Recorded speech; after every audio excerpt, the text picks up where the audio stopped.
Hello, and welcome to A Moment in Time with Nex. This is the third of my book reviews I'm doing today, so make sure you check out the other two.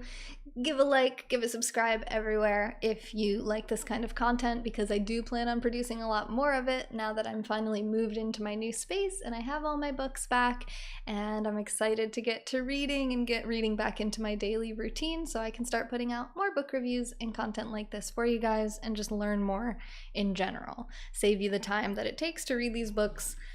This is a good example of this because this book took me a long time to get through. It took me months to read this book, and it was just a lot of processing power that went into even just the comprehension necessary to really understand what he was talking about and trying to teach us here.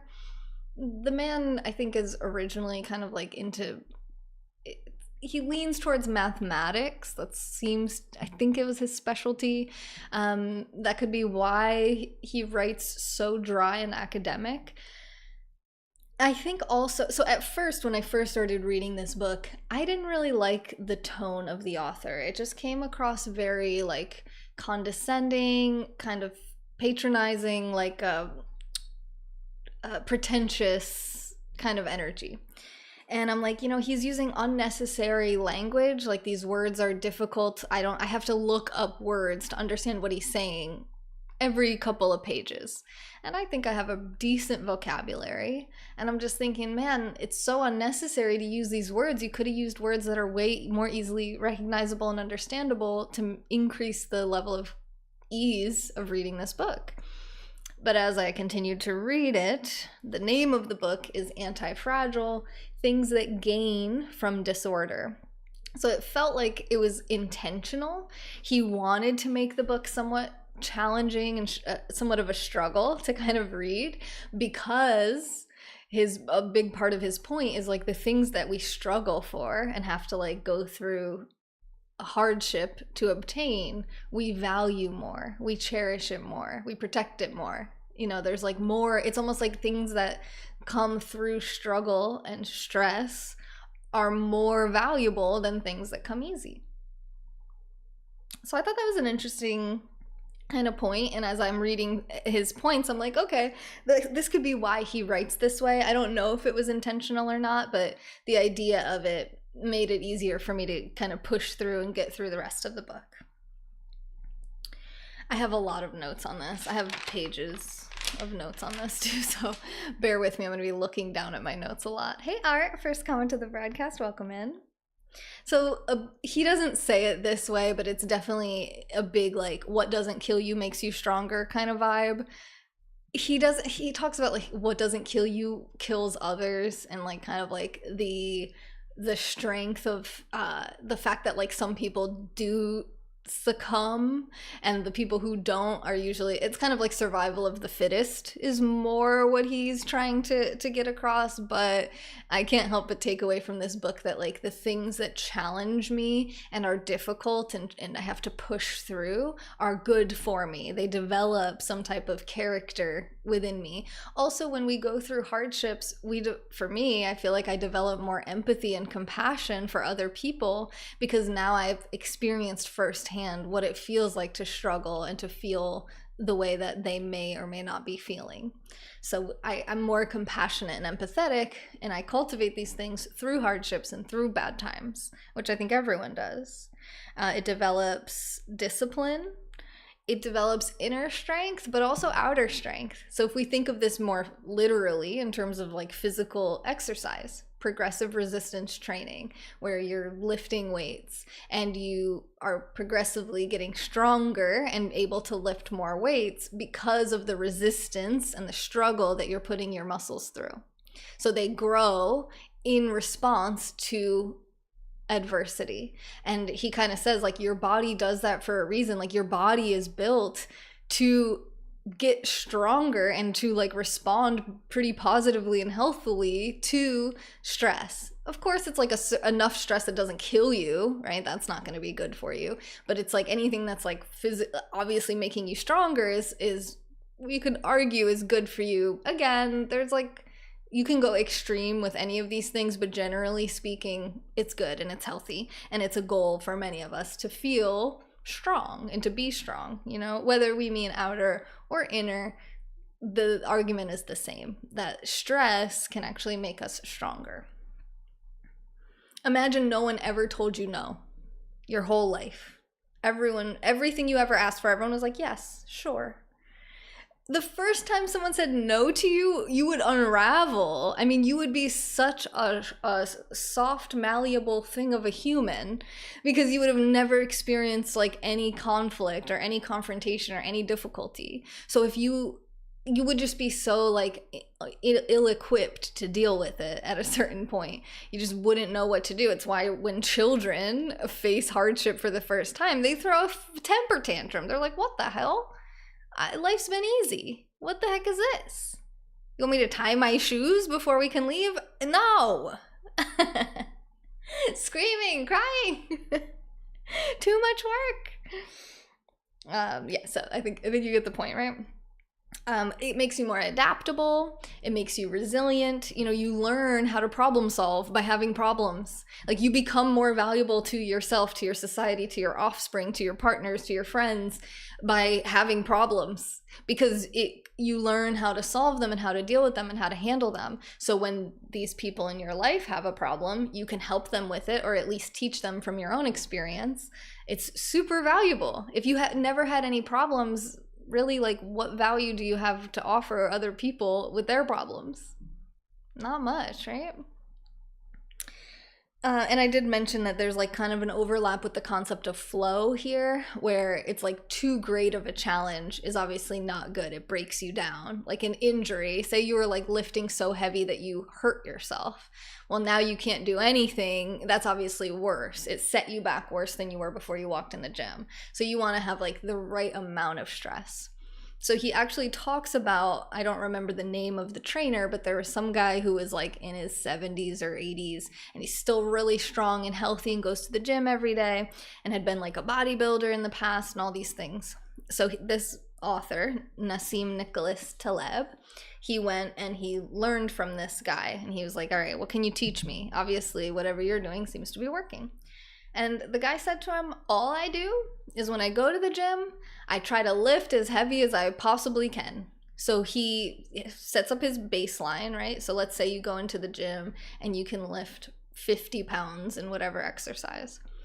Well, then you know, okay, I can do 50. You try 60 and you can't do 60. You can only do 50. All right. So then the next time he goes, he tries to do 55 or 60. So he tries to increase his like max weight every time he goes, and that's all he does. I'm sure he like stretches and warms up. You know, I assume that he like practices healthy exercise fitness.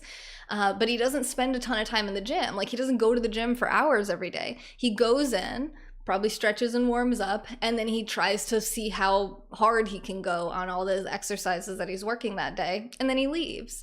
And so he was talking about like the beauty of that, because it pushes your body to its limits, so you know you're getting a benefit. Like, as long as you don't push yourself past and injure yourself, you know your muscles are feeling it. They're going to get the benefits of this resistance and this adversity and challenge and stress on them. So you don't need to be there very long. You know, if you try to do 6 reps at your heaviest weight, you might feel sore from just one set of that. You know, like, it doesn't take much. You don't need to be doing like hours of aerobic exercises.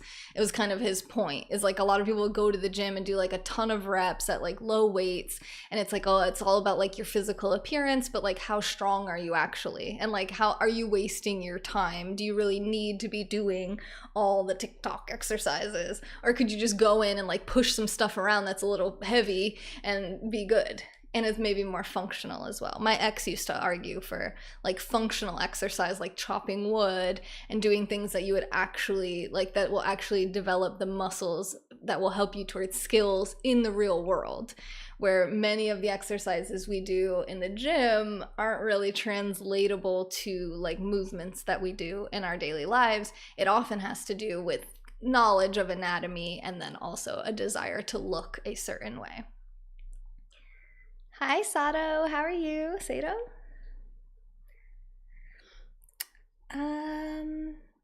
Yeah, so I just wrote like kind of like in flow, where too great of a challenge breaks you down. And we talk about in flow how it causes you to feel anxiety when you feel like the challenge is greater than your skill set. When you have the optimal level of challenge, it unlocks something special in the human experience. This concept of like you lose sense of time. You know, things can feel like they're taking a lot longer than they do, or they can feel like it's like just been a few minutes, but it's been an hour. This like altered state of consciousness where you're not even really aware of your own self in this, like you're aware of yourself, but you don't feel self-conscious. Like you're not really worried about what other people think of you. Like you're just focused on the task at hand. You're not distracted. You're just like, you're locked in. That's how the Gen Zers would say it, like you're locked in. That's the flow state. And this is kind of similar where he's saying like you need some stress to function optimally. And it's going to be different for everyone, but I do think that is accurate. And it gives you a different way of thinking about it. So every time I was going through a challenge or stress while reading this book, I'm like reframing it. Like, all right, this is making me stronger. This is teaching me something. I'm learning a new skill. I'm learning a new piece of advice that I can help someone else with in the future when they're going through this. I can make a video about it and teach people about it on the internet and save them the time and trouble that I had to go through to figure this out and share the wealth, you know? Like, it's a beautiful blessing, really, to have adversity. Again, not too much. Like horrible childhood trauma, it sometimes results in PTSD. It doesn't always result in like massive growth. Trauma can cause growth, but the optimal amount, because we're saying trauma, right? We could call working out like a trauma to your muscles, right? It's just like a stress. So there are maybe different levels of this, and maybe trauma isn't the right word for something that's like kind of mild. But if it is some kind of a scale, I mean, you could look at it very similarly. And there's a point where it becomes not conducive and beneficial, but that does seem to be different for each person. Everyone has a different like breaking point, so to speak. So this is a great additional reason, number 972, to get to know yourself better and like start checking in with what works for you. Try different things. See, I liked this little exercise thing. The next time I went to the gym, I was like, let me see if I can increase my weights on all my weights, because I would just be like, you know, I definitely feel this, so it's good. I wasn't really like pushing myself to higher weights necessarily. And then when I read that part of the book, the next time I went to the gym, I did increase my weights on most of my exercises. I couldn't go up on all of them, but I could go up on most of them. And I was like, damn, I'm actually stronger than I think that I am. Like, I can actually do more than I think. And it wasn't like at risk of injury or anything. I was literally going from like 8-pound dumbbells to 10-pound dumbbells in one of my exercises. You know, I added 4 pounds to my single leg squats. Like, I wasn't like doubling my weights, right? I wasn't trying to like hurt myself. I was just curious, like, how would it feel if I lifted a little heavier? And then I'm like, oh shoot, okay, so maybe next time I can try the 12-pound dumbbells and see how that feels. And I practice yoga and a lot of meditation, so I think I have good body awareness. I think that's really important if you are going to try that method. But I also think that it was kind of cool to try it, you know, as long as you have the required mindfulness and being in touch with your body and knowing your limits and when to stop and when to back off. It was a fun challenge, and it made me realize that I probably do that in a lot of areas of my life. Like, I'm actually capable of a lot more, but I'm just not pushing myself. So by consciously pushing ourselves in one area, maybe it's the gym, we can push ourselves a little bit more in other areas. Not that pushing ourselves and hustle culture and grind culture is like the way that we should be 24/7, but there are a lot of us who have goals that we kind of like could push a little bit harder towards. You know, I'm not trying to say like you should sleep less and like, you know, be like super productive every single second of every single day at all. And actually, we're going to get into that in a minute, but just ask yourself, like, where could I push myself a little bit more and it would be good for me and not, you know, detrimental to my mental health or physical health. I'm glad you're good, Sato. I don't know what that is. Is that some kind of synthetic hormone that you're talking about in chat? I just need a little water. Bear with me. I've been chatting for 15 minutes straight.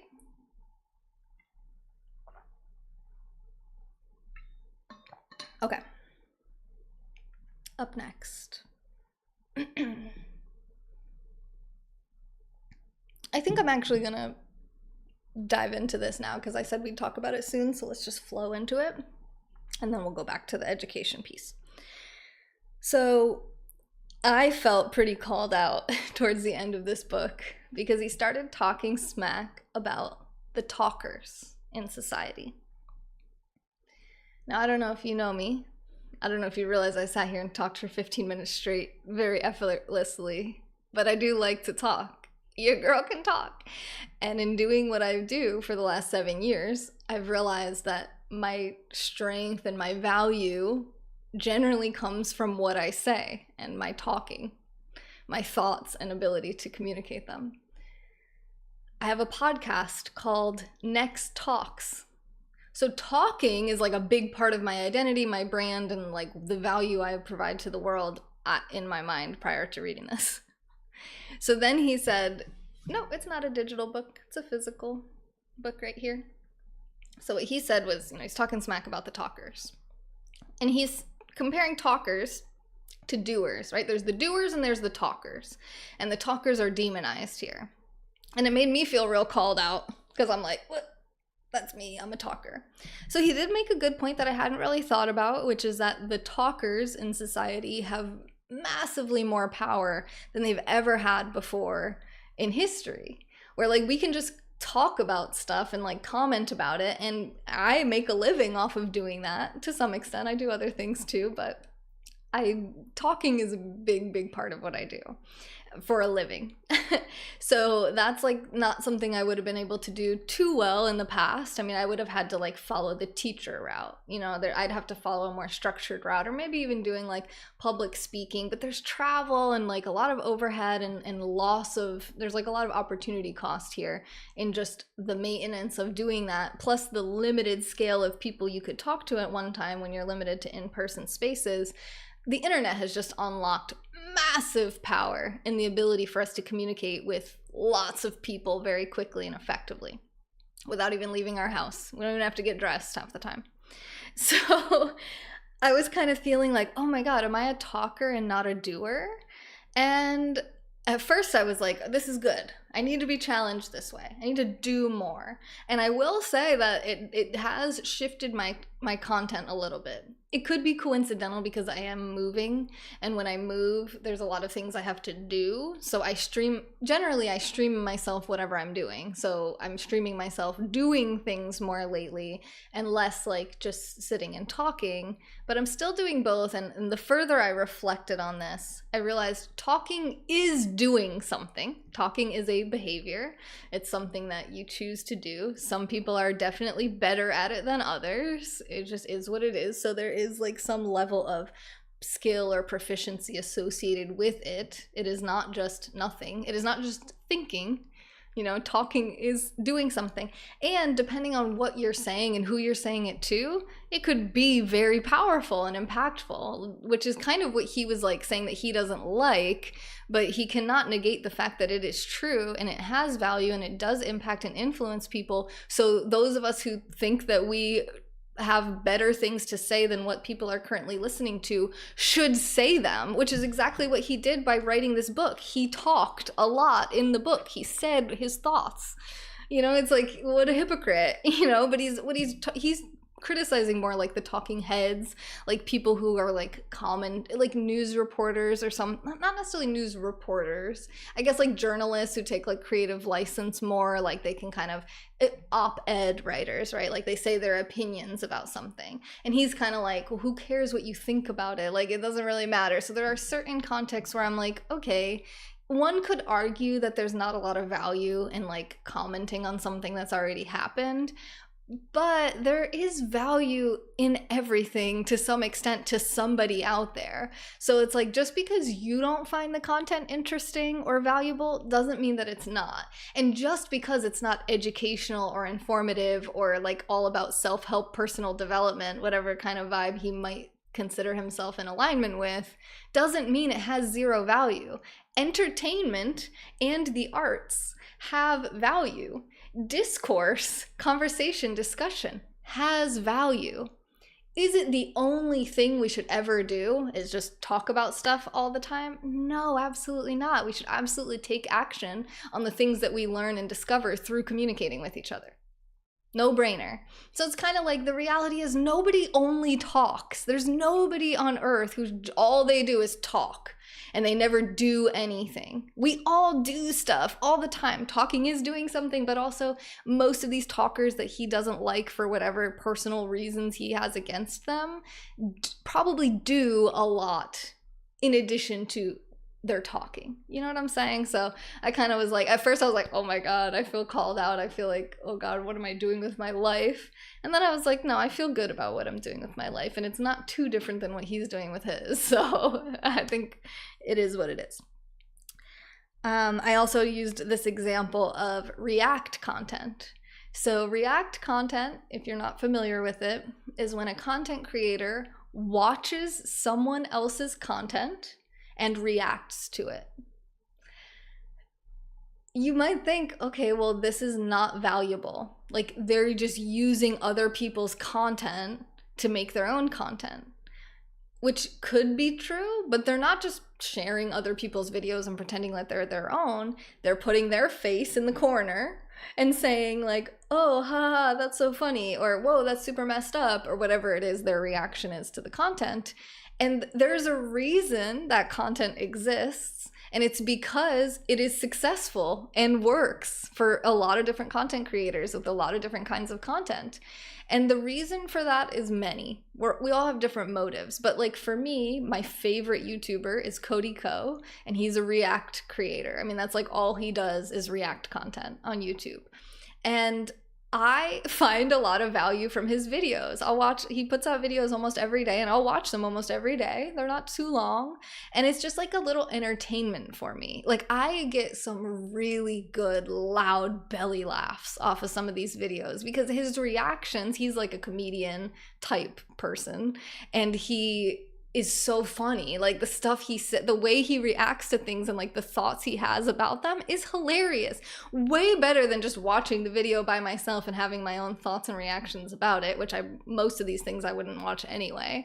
But seeing it through his eyes is funny to me, and it gives me like a big dopamine release when I'm belly laughing out loud alone in my house, just like, yo, this is hilarious. I'm having the time of my life right now. I'm living. Because obviously laughter is super valuable and beneficial, even if it doesn't solve all the world's problems every time we giggle, you know? So I think it's like, this guy has that kind of energy, like the hustle culture energy, where he's like, we all just need to buck up and like do better and work harder and be tougher. And you're like, all right, bro, you know, like, let's laugh a little. Like, it's okay. Not every single thing in the modern world is like pure evil and horrible. Chill out. Breathe. Okay, anyway.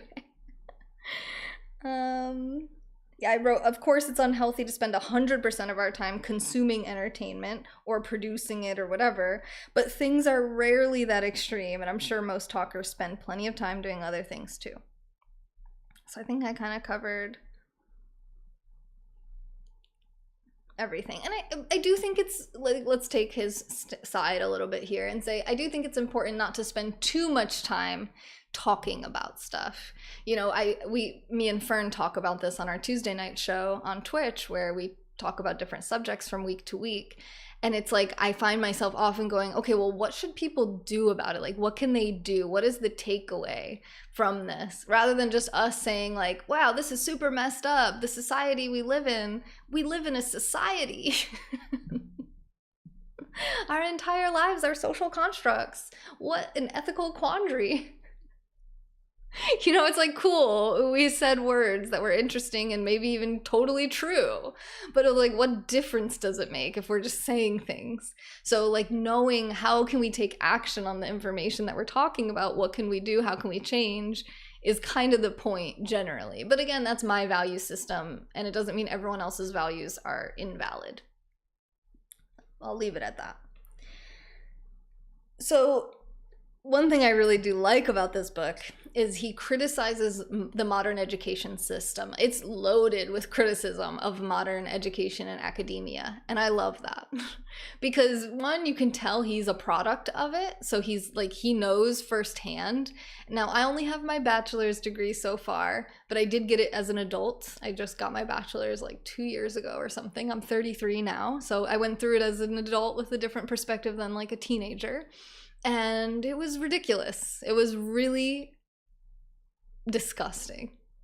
Just the way that it is. I don't need to get into a whole rant about all the problems with the education system, but it was bad. So hearing him hating on it, I love that for us, because it's like, we're not hating on education. Obviously, I'm not anti-learning and knowledge. I mean, what the heck are we doing right now? But I'm definitely anti-stupidity, you know? Like, why do I have to take an introduction to music course to become a therapist? You know, come on. Like, people can argue, well, having some knowledge of the arts makes you a more well-rounded Renaissance type person. Oh, okay, cool, but that should be my choice if I want to be well-rounded. Maybe I don't want to be a jack of all trades that I'm not even interested in. I mean, we sat there, we listened to folk music. It was cool, it was fun, but I spent $500 something for that class. I paid for the privilege to learn something I wasn't even interested in, that I probably could have watched one YouTube video about and learned just as much from it, and not had to write papers and post to 2 discussion boards and make sure I reply to my 17-year-old classmates' dumb post about whatever their interpretation of the folk music piece was. Like, what are we doing? What are we actually doing? Like, people don't know how to file their own taxes, but they know who William Shakespeare is. And it's just like, the cart is ahead of the horse. Something ain't right. Something is bass-ackwards. Something, and what he talks about that I think is a good point, really good point.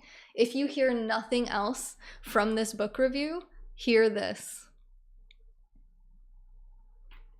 Wealth comes before increased education, not the other way around.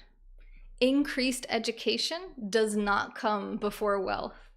There is no evidence that like getting more education, increasing education in a society makes that society wealthier. There's lots of evidence that as a society becomes wealthier, they increase their education. So wealth creates education, not the other way around. You do not create wealth through education. And when we're saying education, we're talking like formalized, standardized, I'm going to say American schooling. That's the only one I'm really familiar with. I think it's pretty similar the world over, the standardized education system, you know, learning these like particular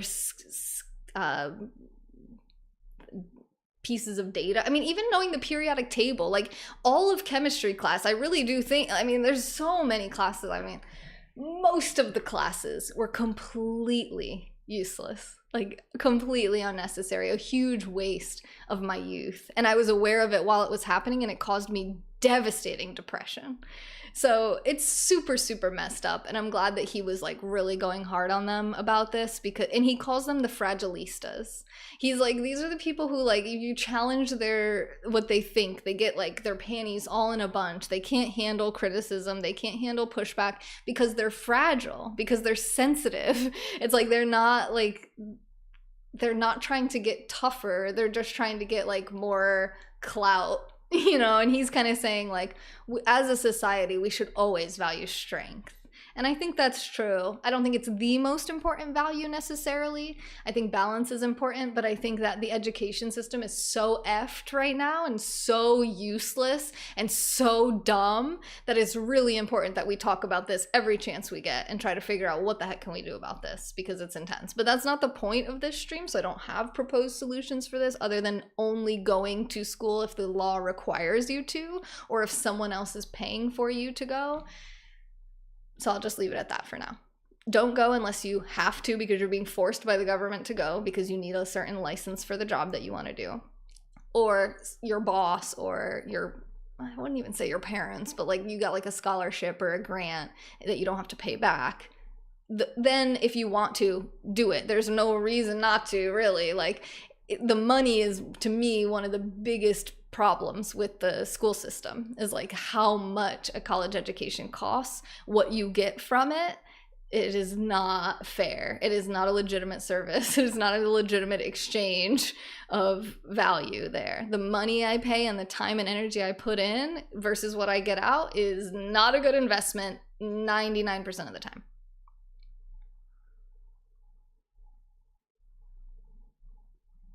Hi, Morph. Hi, Leo. So that's the thing that you can do, is don't force your kids to go to school if they don't want to, and that kind of stuff. I'm talking college, right? School. I mean, I think kids should be able to drop out, no problem. And maybe because I grew up in like a lower middle class type scenario, like I'm not like afraid of like things that might look bad. I know like if you're wealthier, you were raised wealthier, you care a lot more about your image. I've noticed that. Or maybe it's not economic status, maybe it's just like my mom in particular like just taught me not to care what other people think.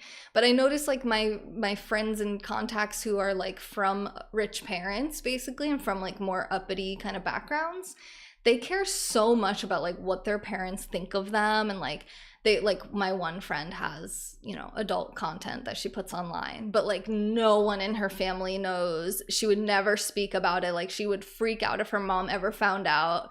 To me, I'm just like, oh my God, that's wild. This is like so wild. So the idea of being a dropout to people who have these super vain values and like fake relationships with their parents, basically, because their parents have traumatized them into expressing themselves authentically, which may or may not have to do with wealth. But he talks about that in here too. He's like, you know, wealth is such a curse because it's like the wealthier you get, like the people you start spending time around are just awful. Like it's just difficult to find like good, valuable people at like a dinner party of a bunch of rich people, because they're just like so far removed from the existence of most of the society that they're a part of. And he, maybe I'm like getting ahead of myself here. Let me just write, I'll just write a little note here, so I don't forget to talk about that too. Oh, I think I forgot where I was going with that anyway, though. Wealth increases education, not the other way around. That's huge to know, because like think of what valuable education would be. I say, hey, I'm 26 years old or however old I was when I decided to go to school. I want to be a therapist. The government told me I needed a license, which is why I went to college. Let's say that didn't exist. Let's say there was still some type of regulation that required me to go through some type of process, but that process was simply that I had to get someone who was already approved to approve me. Basically just like a vetting system where it's like, okay, this person is already a professional in the industry. They've already been known to like practice ethical standards and like and follow the guidelines of whatever regulatory body there is, and they're all like in agreement that this person's a good therapist and they can practice therapy, and everyone's like thumbs up. And then that person can train me. I work for them. They pay me probably while I work for them. So I get paid while I'm learning because I'm helping them, supporting their business, and like providing another set of hands and eyes and a brain and a mouth and like all sorts of energy and resources. So I should be getting paid to invest it's an exchange. We should be exchanging something here. At the very least, I'm gaining the knowledge. So even if I don't get paid, all right, so I get to learn. I'm still not having to pay them for the privilege of learning, right? I am paying by showing up every day to learn. I learn from them. When they feel I'm ready, they give me their blessing, and I am indicted into the group. Like apprenticeship, basically. Why are all industries not done that way? Like, why is there any requirement that I have to take 17 English classes before I can be a therapist? Is beyond me. All right, now I'm just ranting. Like, okay. I think we're probably all on the same page with that. There's nothing controversial there. Let's move on. So stress is a pro or a benefit. Start to look at it that way. I think that mindset shift for me was really valuable and came from this book. Is like when I'm feeling stressed out or down or challenged, I'm like, yeah, this is making me tougher. I will say, this author, not the picture of health. I looked him up to see what he looked like. So I was like, what does this guy look like? He's chubby. chubby. So he talks a lot about like only eating like natural food, like all about like being very like human, you know, tradition, ritual, like back to the tribal. He doesn't go quite that far, but that's where it feels like he leans. Could just be an age thing where he's like longing for the good old days. But he doesn't really look that healthy, I wouldn't say. So his suggestions about exercise or diet or whatever kind of like self-care items, take or leave them with a grain of salt. It's not supposed to be like a health book, but he does provide some suggestions and advice in that arena, and I don't know that he's qualified to do so in just terms of just what he looked like, how he presents. You know, if that was my if I went into the gym and my trainer looked like him, I would be like, this guy's not going to be a good trainer.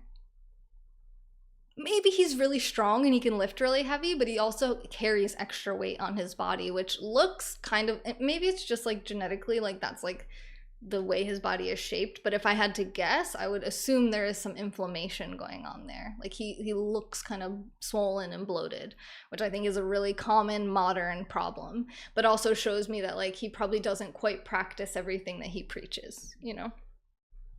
Or what he preaches just isn't that effective.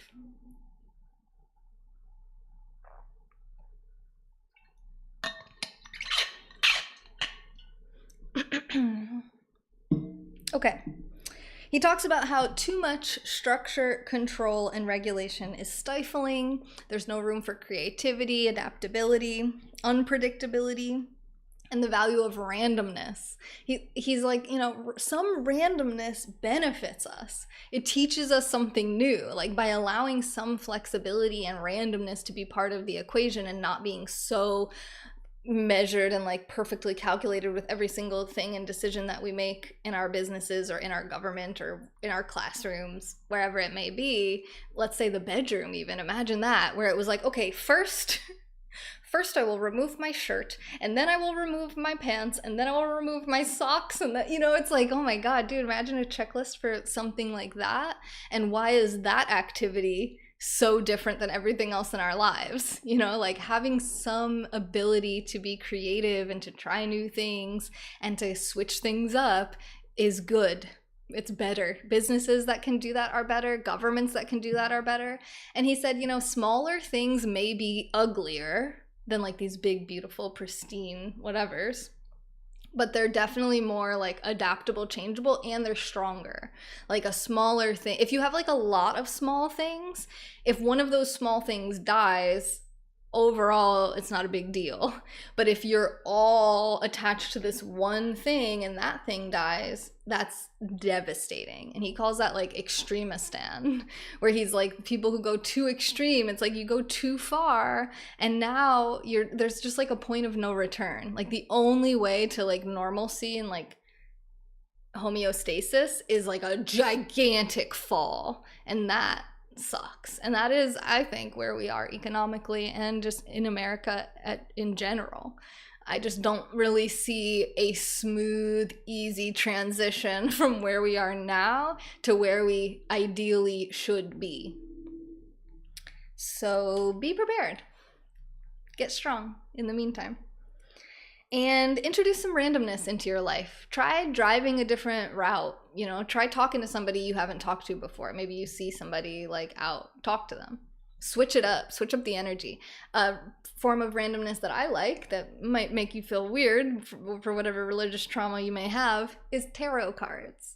And tarot cards are a good example. I don't know if he uses them as the example in the book, but he does talk about how throughout history, there have been rituals and traditions in societies that involve randomness, like drawing a card or rolling a die or like breaking a stick and whoever has the bigger piece wins, you know, like having these things where it's like, it's not really someone did something superior to someone else. They just got lucky. It was random. And they would make decisions based off randomness. So drawing a name out of a hat rather than everybody like everyone has to like agree on who's gonna be the leader of our group. They would just like pick one out of a hat. All right, well, this is who got picked. So there's no argument, right? It's not like, oh, we all think that Robert is better than Joe. It's just like we just picked Robert's name out of a hat. It had nothing to do with Robert at all, you know? And it doesn't mean anything about Joe either. So that way there's like, you can avoid unnecessary conflicts over things where it doesn't really matter like who gets chosen. Let's say like it's who goes first in the game. You know, no reason to like have a big argument about it. The youngest person goes first. You know, whatever the tradition is for the ritual that you're taking part in. I like tarot cards because I use them as like a spiritual tool to determine maybe like which way I should go with something or what kind of energy I should bring to a situation. I understand that it could be completely random. It's just a 1 out of 78 chance. Any card I pick, it's going to be one of those 78 and it's going to be one of them. Like, it's just, there's no, whether you believe in spirituality or not, like I'm getting a card, you know, and it could be random. It could have been, that's the one I picked for a reason. Doesn't really matter because it's still useful in my life. It helps me to make decisions. It takes me out of analysis paralysis. When I'm like, I don't really know what I should do, and just sitting here thinking about it isn't getting me anywhere, I pull a card. And then I'll be like, okay. And then I can take action. And you know, even though I'm fully aware that it could be random, meaningless stuff, I do believe that it has meaning for my own spiritual beliefs, but even if I didn't, I could use that. So you can flip a coin when you want to decide, all right, am I going to do my laundry today? Boop, flip a coin. Heads is yes, tails is no. Tails, all right, you don't have to do your laundry today. Heads, get to work. You know what I mean? Like using randomness can be actually really helpful in life. And then he talks about much more nuanced randomness in terms of business and government. And he really does go super in depth on a lot of different subjects. It was like trying to drink out of a fire hydrant. There's so much information I'm leaving out and leaving on the table, and I'm sorry about that. But this stream is already going to be like an hour long. And I mean, if you want to read it yourself, you can. But it is definitely a dense one. So be warned.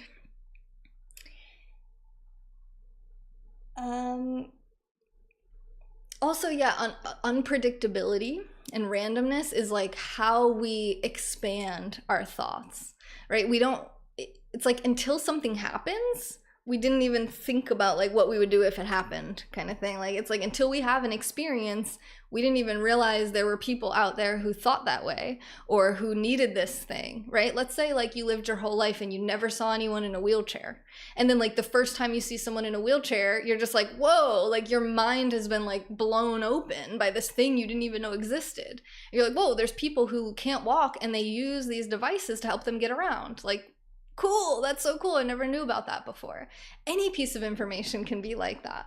And if like everything is too routine and structured, you're not really giving yourself a lot of opportunities to be exposed to other mindsets or other ways of living and being, which could really change your whole life, hopefully for the better. Hey, Mr. Montgomery. All right, he talks about something I think is also really important, which is interventionism and iatrogenics. So iatrogenics is like the harm that is done by interventionism. So interventionism is basically like something is wrong, I need to do something. Rather than the idea of something is wrong, maybe I won't do anything. Or something's wrong, I'm not going to do anything. Most of us are like, we want to do something. We want to solve the problem, right? So it's like, okay, I got a paper cut. All right, I'm going to clean it. I'm going to wash it with soap and water. I'm going to put a Band-Aid on it. Maybe I'm going to put some Neosporin on it. Keep it from getting infected, right? I did something. It's like we don't want to just like cut our finger and then just be like, it's fine. It'll be fine. Even though most of the time it would really be fine, depending on like how deep it is or whatever. Like the other day I like messed up one of my, I don't even know which one it was. I like messed up my finger on a little piece at the grocery store, like one of the racks. And I was like, oh, like a little piece of my skin kind of was like off. And I was like, oh God, I don't think I have a Band-Aid. Like, what am I going to do? And then it's just sad. I just like didn't do anything because I didn't have a Band-Aid. And I just like watched it while I was pushing my cart over to the register. And I was like, all right, because if it starts bleeding, I will have to do something because I'm not going to put my blood around the Publix. But it didn't bleed at all. It was just like a little piece of like hangnail skin or something that it caught on, so it didn't even bleed. It was just like nothing. It was fine. It was literally fine. Like I didn't need to do anything. It didn't hurt afterwards. It didn't bleed. It didn't get infected. Like I literally don't even know what. It's fully healed now. It was a few days ago. I didn't have to do anything. But like my mind went to like, what am I going to do? I have to do something. Intervention. And same thing with other people. Like sometimes a lot of people know that if you just give someone money when they're struggling, it very rarely fixes the problem that got them. It fixes whatever caused their problem to begin with.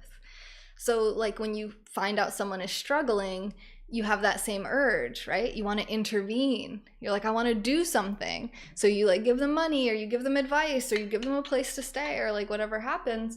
And I think many people have learned the hard way that that doesn't always help people. In many ways, it actually seems to potentially cause more harm because it delays the inevitable, you know, and just causes like a further of a fall for the person. When you keep like trying to keep them from falling, like failing, like they're setting themselves up for failure, and you're like, no, it's fine. Oh no, it's fine, and you just kind of keep that from happening. Well, they then feel kind of invincible, and they might take really bigger risks or whatever may be their problem, and then eventually when you cannot sustainably save them from themselves, now they're falling even further. And part of that is definitely on you. I'm sorry, but that's the reality. You know, you kind of put them there. Where when they first started out, if nobody enabled whatever the behavior may have been, they could have like dealt with it when it was less substantial of a problem, let's say. Good example of this is my own family. I have a brother who has been in and out of prison. I think he's in prison now. And my dad, for a long time, was just like bailing him out every time he would go to jail. He would just bail him out every time. My brother would call my dad, and my dad would bail him out.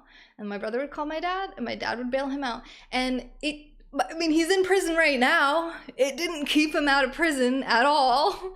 He just kept going back, and my dad kept spending who knows how much money on this. For what? Like, he's there anyway. It did not help, and it made him feel like it didn't really matter if he went to jail because his dad's gonna bail him out. All he has to do is call his dad will bail him out. So it doesn't matter. It doesn't matter if he breaks the law. It doesn't matter if he ends up in jail. Like, there are no consequences for his actions. So by my dad taking those consequences away for him, he actually made it way worse, in my opinion, because he didn't allow him to feel. So like the first time it might have been like, let's say a month or something, like, and like if he had just served that month and been like, whoo, I really don't want to go back there. But instead now I think I don't really know, but prison is always longer than a year.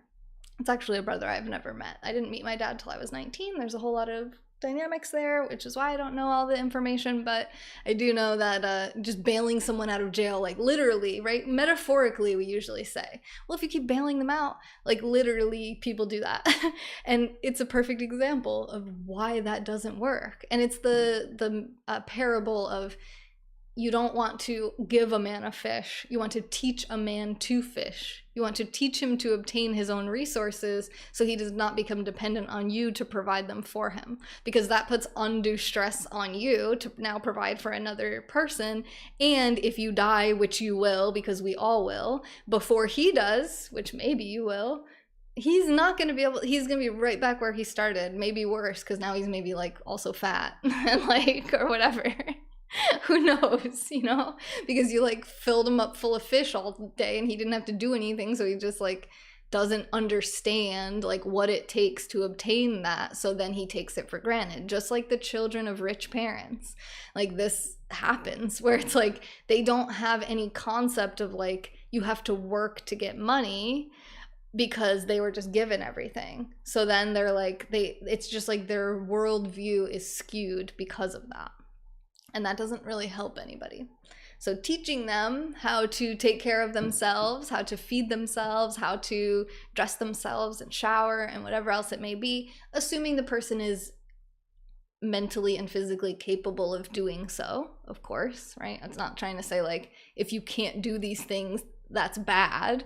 Being dependent is not bad or evil, but if you don't have to be, like if you have the mental and physical competence and fitness to be independent, that's going to be more beneficial to the entire society, because then if something happens to you, we're all now better equipped with skills to care for you.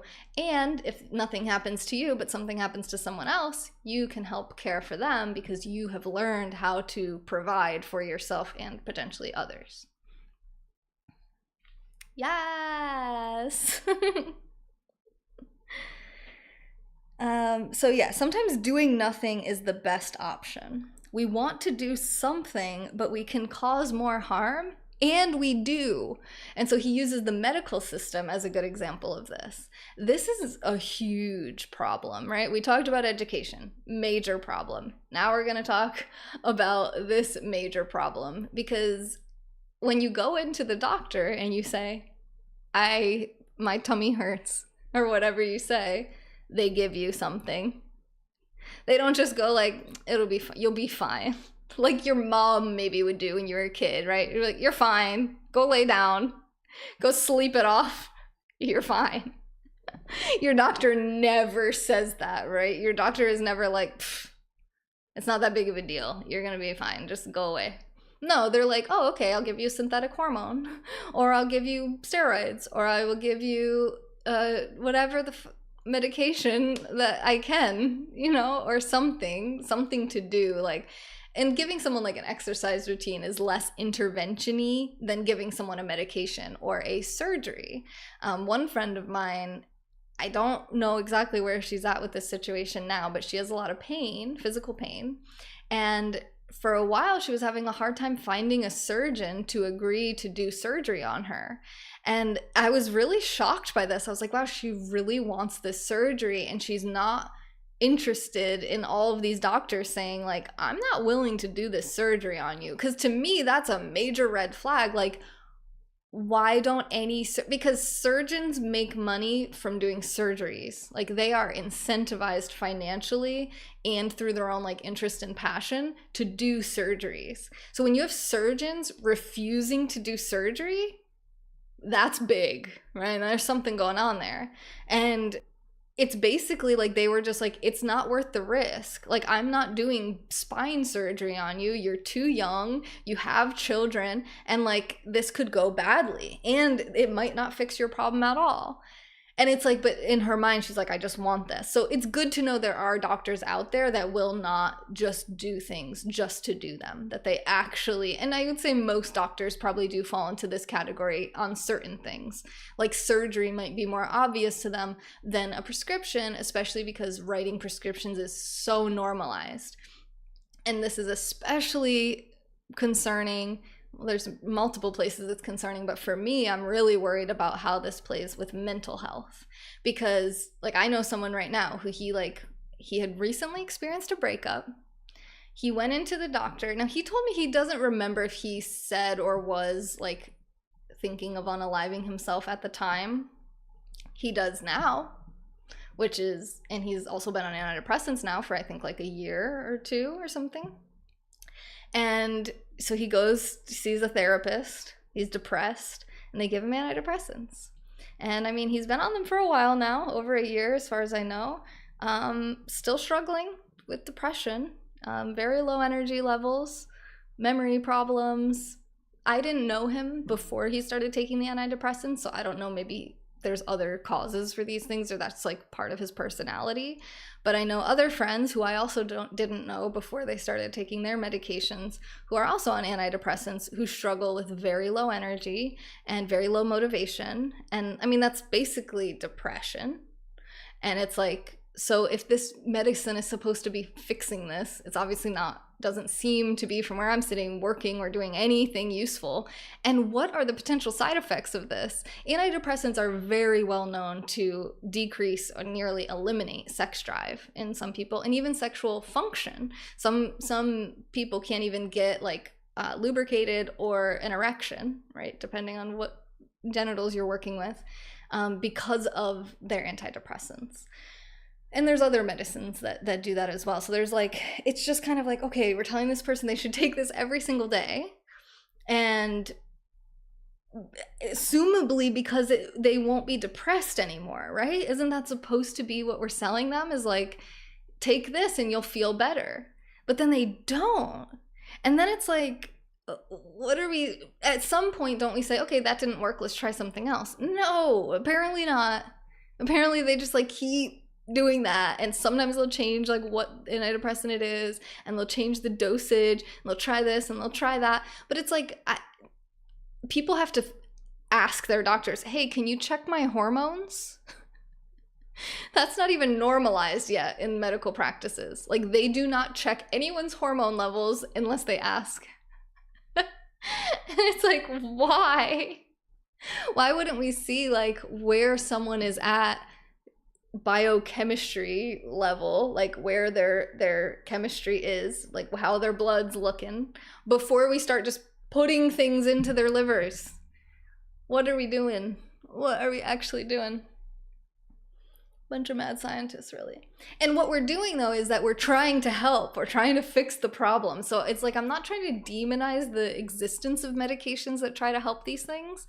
I get how that comes about, and like if it does help, I could see the value of it as well, because it's like, that's the idea of like weighing the pros and cons. Like, if you have lots of energy and are super motivated and don't feel depressed anymore, maybe it's okay to you that you have a really hard time with sex now, or whatever it might be for you.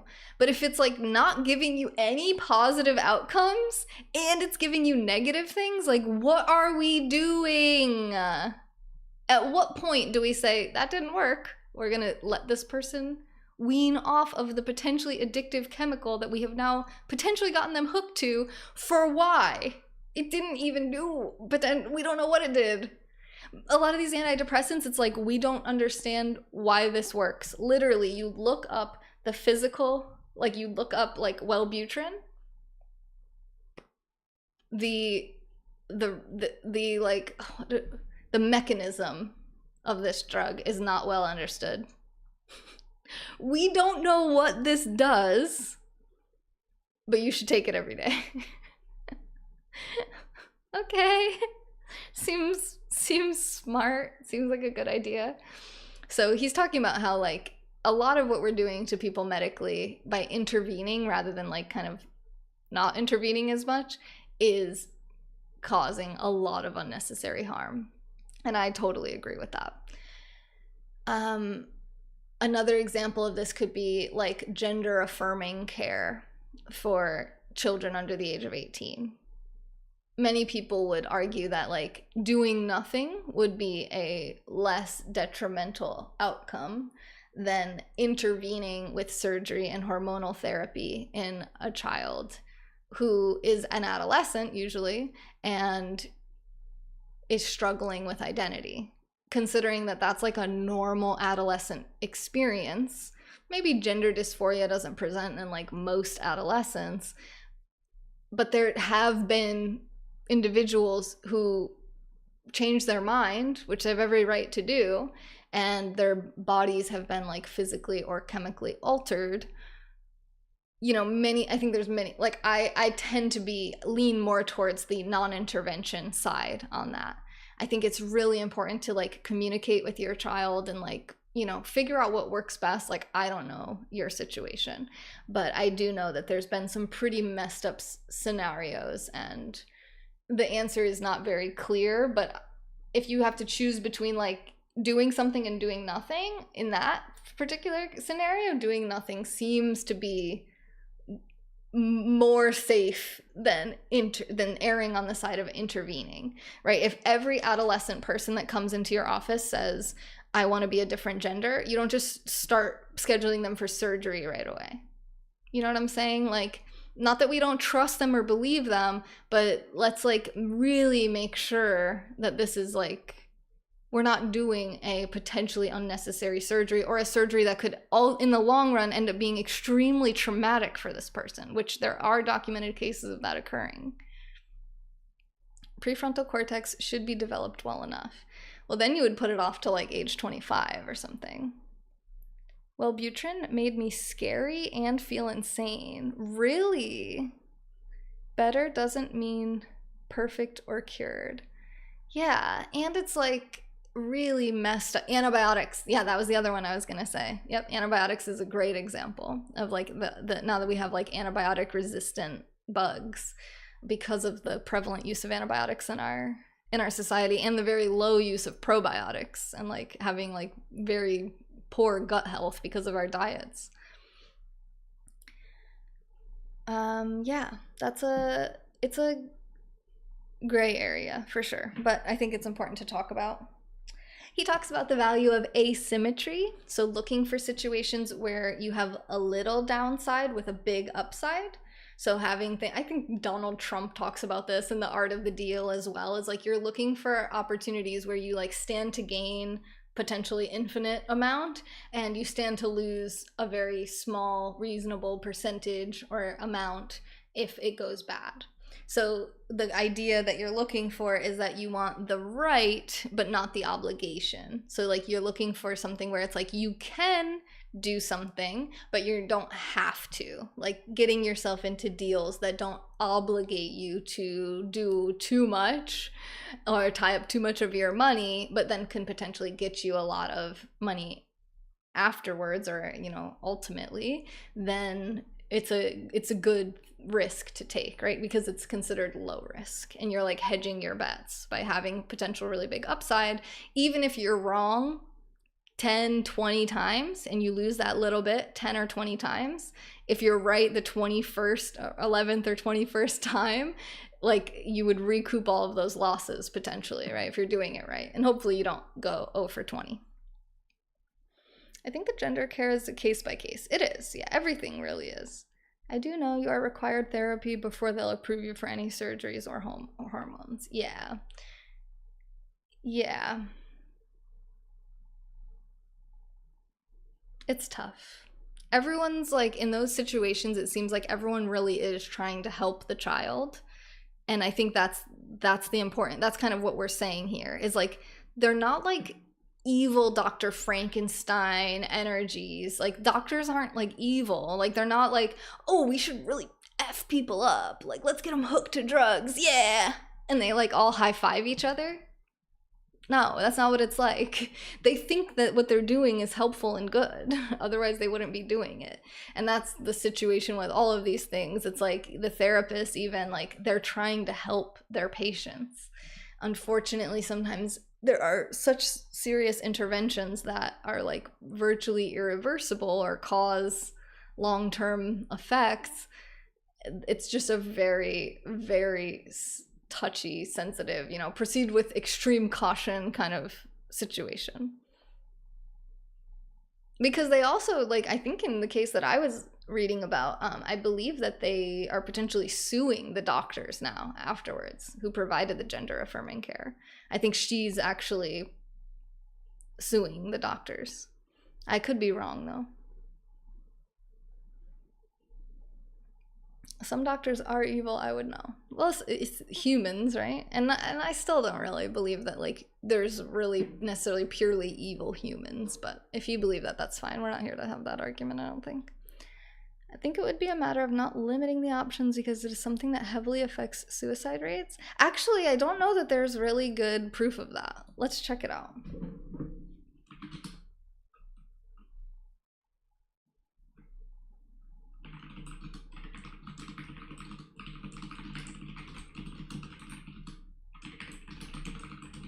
Because I know that's one of the big arguments.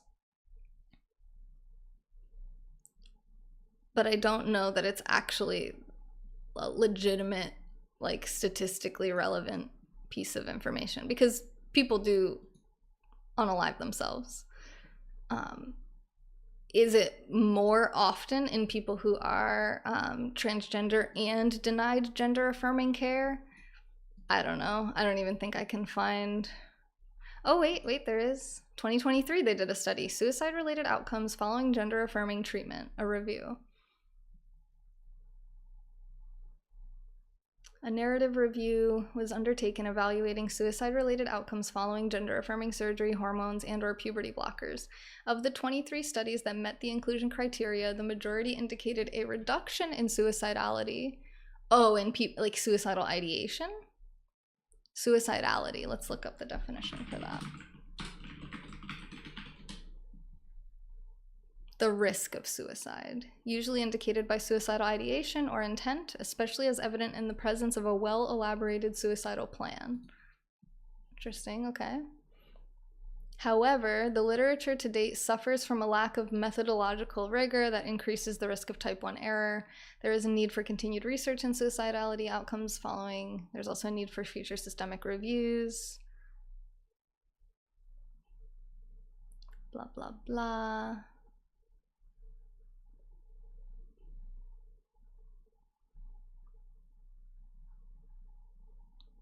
A high prevalence of suicide attempts and thoughts of suicide occur in transgender youth compared to their cisgender peers.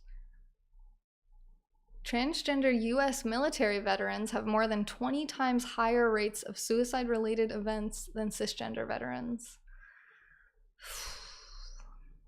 And like the cisgender veterans already have a shockingly high rate of suicide as well. So that's like, that's a lot. That's extreme. That's like a super substantial statistic. The prevalence of suicidal ideation and attempts varies by sample, with the prevalence of suicidal ideation sometimes as high as 50 to 75%. Rates of attempted suicide can reach peaks of 30% and above.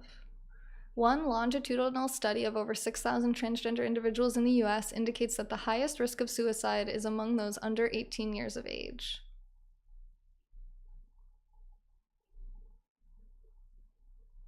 Yeah, that is a weird, like, it seems like people who are transgender tend to also be dealing with a lot of mental health comorbidities. They face a high burden of chronic health conditions, psychiatric illnesses and their comorbidities, substance use, trauma and victimization, and housing and employment discrimination.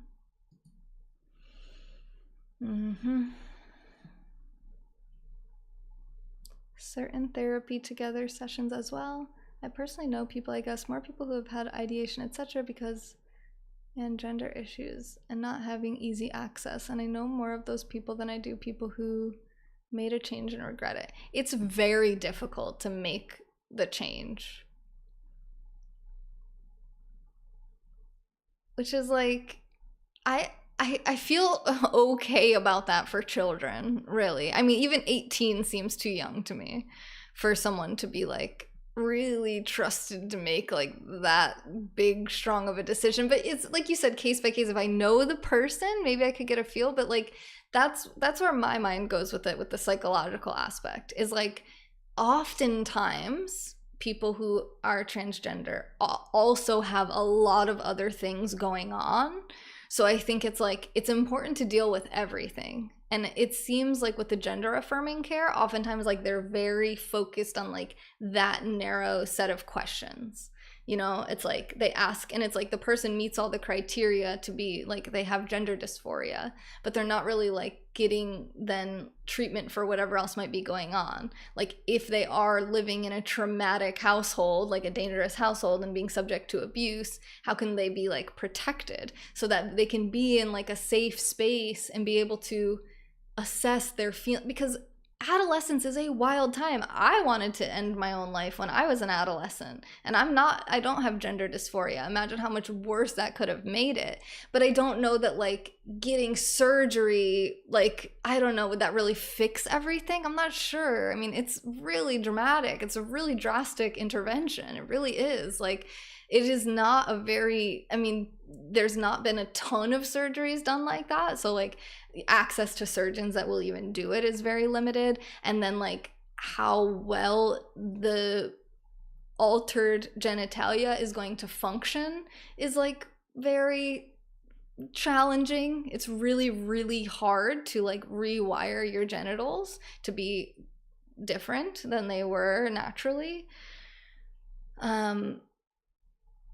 So it's like, it's very extreme, you know? And sometimes the things that make us depressed, we don't get to just do surgery to fix. Like, we don't get to just be like, okay, well, okay, you don't like your genitals, so we'll just cut those off for you. And we'll just put ones that you like until you're happy, because that's your problem, is you don't like your genitals.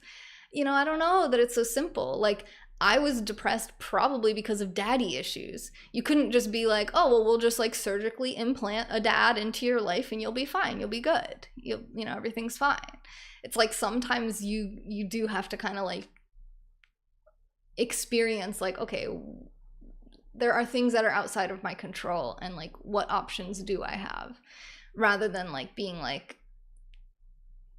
I don't know, threatening your parents that you're going to end your own life if they don't let you mutilate your genitalia or like modify your genitalia is just a really hard position for everyone involved.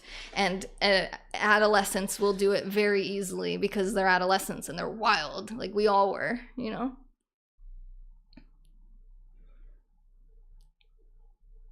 Depends on the years of therapy. Yeah, I mean, if they have to go through years of therapy, they're not going to be a child very long going through that.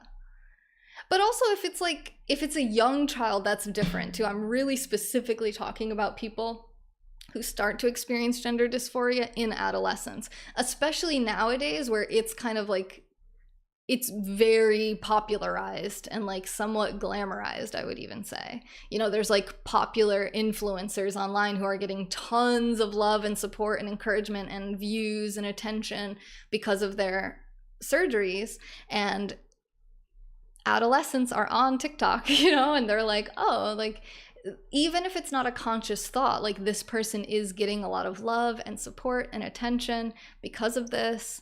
And it can be confusing because I used to harm myself when I was an adolescent, and I learned about that through MTV. There was a girl on like The Real World who was like, they talked about how she was harming herself, and they portrayed like the drama around it. And it was also talked about online on like MySpace, and it was kind of like emo and kind of glamorized and kind of dark, and adolescents love darkness. And I was like, oh, maybe I should try that. I was like suggestible. I was susceptible to that kind of thing. And it was kind of cool around my time. Like, I wasn't the only kid doing it. A lot of people were. And it like bonded us to each other. And we were like, oh, we're misunderstood. People don't get us. Like, it creates a subculture. It's a whole thing, right? And it happens with other things. And I'm not saying that that there's no such thing as gender dysphoria or transgender individuals. But I am saying that adolescents who are struggling with different forms of mental illness and are experiencing trauma or living in even poverty, like any kind of stressor, are susceptible to very drastic like desires and extreme expressions. So it's just like, we just have to proceed with caution. We just have to be really careful. That's all, I guess. But like I said, this is for adolescents. So if it is like a young child, like your child is basically born like saying like, oh, I am a girl. I don't know what this thing is, but I'm a girl. Like, this ain't right. Like, their whole life consistently, easy call. For me, easy call. If my kid has been telling me they're a girl, like if I like thought I had a son and like they're like, no, I'm actually your daughter, for like their whole life, yeah, I would probably have no problem doing like hormonal intervention and surgical intervention. I would support them fully. It's just like, if they never mentioned it and always appeared and presented as cis, right? It doesn't mean that they are, but like, if they never, and I created and hopefully raised them in an environment where they knew that these options, I guess you could say, exist, and like they can kind of be however they want and dress however they want, and try to create like a safe space where they would feel hopefully safe to express whatever maybe they might be feeling, and they just never did. And then they become an adolescent and they start saying it suddenly, and in a very like dramatic, like, I'm gonna end my own life if you don't let me do this kind of thing. I'm gonna proceed with caution. I'm not going to rush anything, and I'm going to like really be very, very hesitant to sign off on like medical intervention. Psychological intervention, cool, right? There's like very few like negative side effects that I can see from that. But that's me, and you guys can do whatever you want with your own fake children, because I don't have children. This is all made up.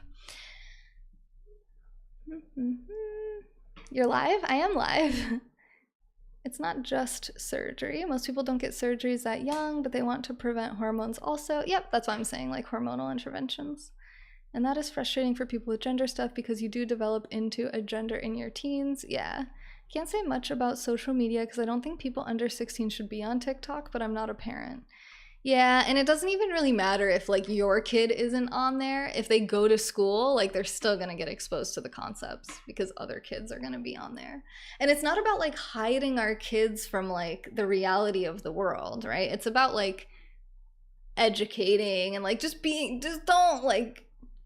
don't get ahead of yourselves, you know? Like and we got into a very specific situation because I think this is kind of like a controversial subject, but in general, like the whole point here is like intervening and like doing something isn't always the right decision. It's not always gonna help, and sometimes it harms, you know?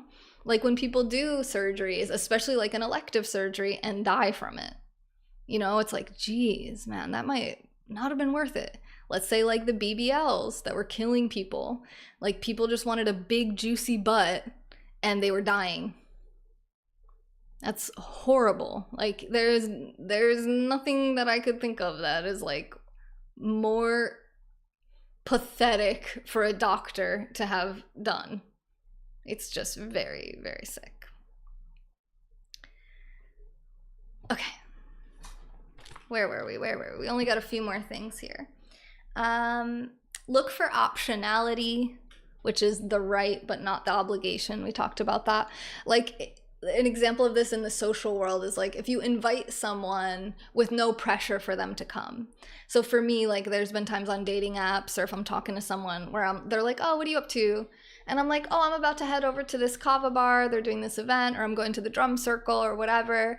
And like, I'll be there. I'm gonna go hang out there for a while. You're welcome to come if you want. It's a cool place. No pressure, no worries if it's too short notice or whatever, right? And that's giving them huge optionality because I'm like, I don't care if you go. I'm going regardless. Like nothing affects me whether or not you go or not. If you go, if you want to, like if you're free and you're available and you're interested and you'd like to come, you can. That's optionality. Like that's like a no-lose situation for them because it's like they could just not come and there's no downside, or they could come and not really have a good time and then just leave.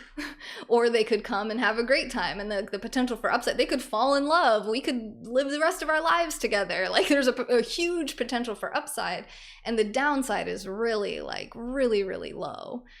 You know, it's like he shows up, doesn't like me, he leaves. I mean, there's really like virtually no risk to doing something like this. So I remember having a situation like this while I was reading this part of the book and being like, oh yeah, like inviting my friends to go somewhere I'm going is similar too. Like they don't have to go, but if they want to, they can. So they have like the potential to come out and have a great time, but there's really no downside. I'm not going to be mad at them if they don't come. So there's just no pressure, no risk. It's just like super, super easy.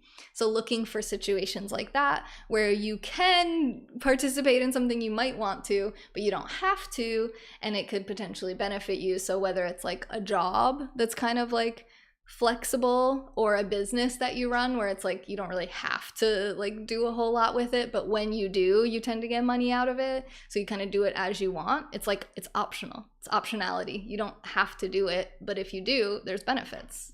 So, or potentially might lose a little, but the downside is low. So we're looking for asymmetrical optionality.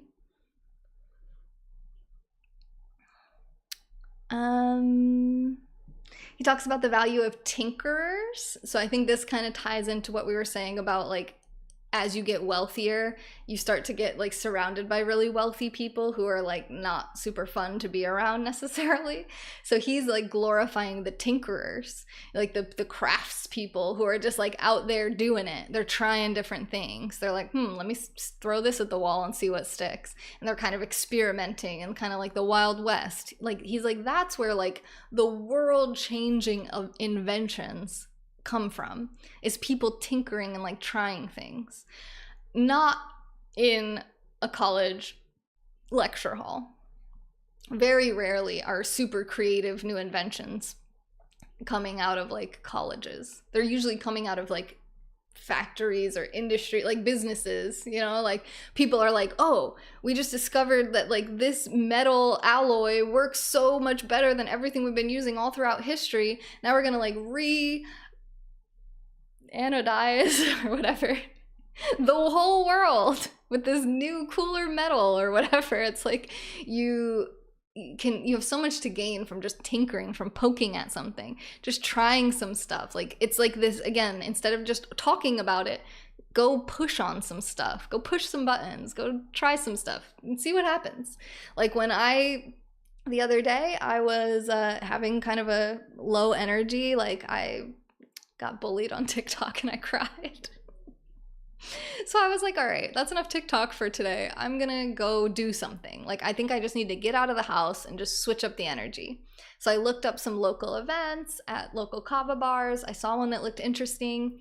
I went on a whim. Spontaneous, random, there's randomness, there's unpredictability, there's asymmetrical optionality because I don't have to go and I don't have to stay if it's boring, but I can. And I brought my iPad, my little like laptop iPad, so that I could also do work while I was there. So like potentially I would meet someone cool, potentially I would almost certainly have a good yummy drink. I would get out of the house and switch up my energy and potentially get work done. So there was already so much potential for upside. Like the worst thing that could have happened is I went there and it was boring and then I left. Like it would have been fine. It wouldn't have mattered at all. Instead, what ended up happening was better than I had even expected, because that potential for upside is so much higher than we realize so much of the time. As long as your downside is like very much negligible, you just don't even know what that upside could have. I walk in, the owner of the kava bar immediately like flags me down, asks me to pose in some media for their social media, and she has this great energy. She's super fun. I'm like, are you the owner? We start chatting. She's like, do you want to work here? And I was like, sure. And now I'm starting training there on Wednesday. I don't really I'm not doing it like for money. I love kava bars. I've always been kind of curious about kava tending. I have no experience bartending or anything, so I figured nobody would even ever want me to work at their bar. She loved it. She was like, oh, that's the best thing I've ever heard, because then we can just like train you to do everything the way we like to do it, and like you won't have any weird old bad habits or anything. So it was great, and she said I could live stream while I'm working.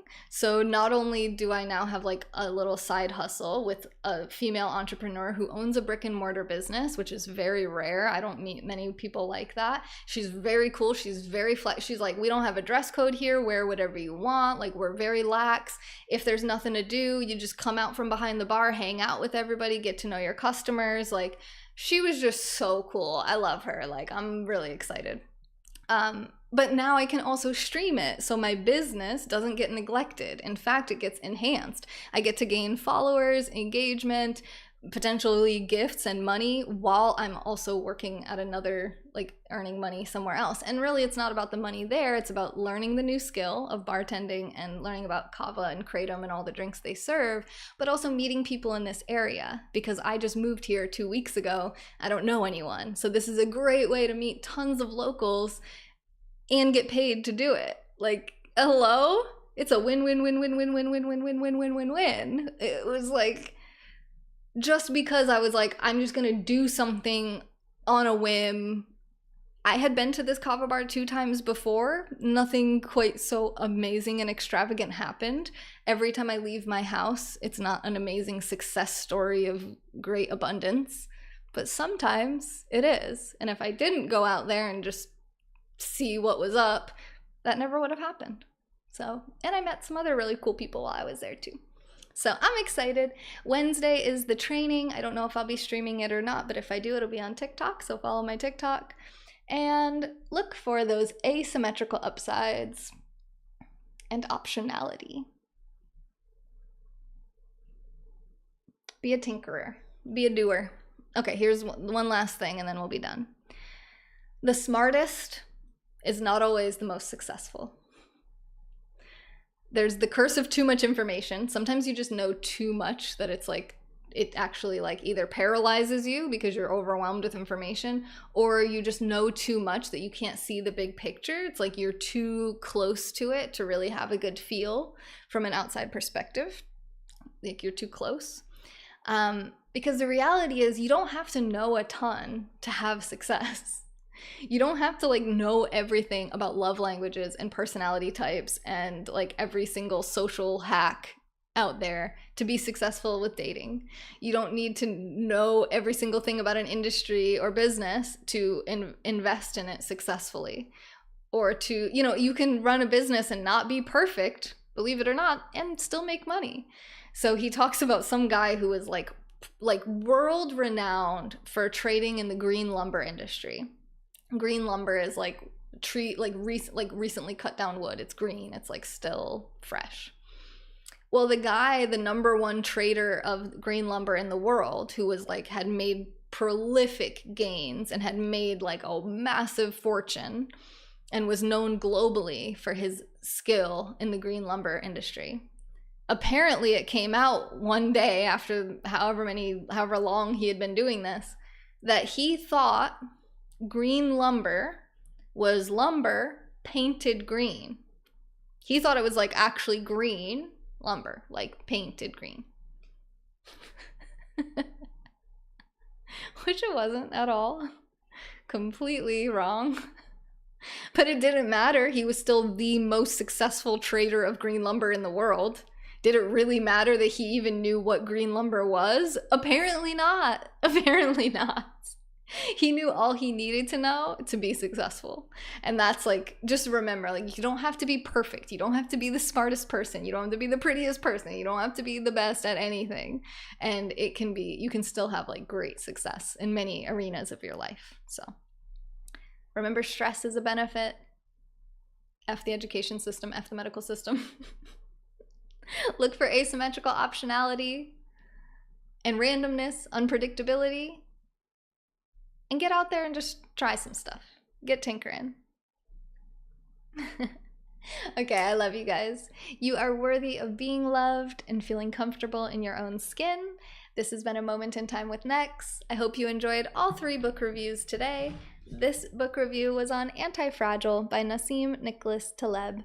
And I hope to see you on my next stream. Make sure you're following me everywhere. I think most of my links are in the bio. If you go to my Instagram page, it'll link you to my website, and that has everything. Actually, in the description of this video might have a direct link to my website. If you go to the contact page on the website, that's where all my links are, so you can join the Discord or whatever it may be wherever you like to connect. And I will be live again definitely tomorrow and maybe again tonight. Expreme DM, squeeze the day. This has been a moment in time with Nex. Bye-bye.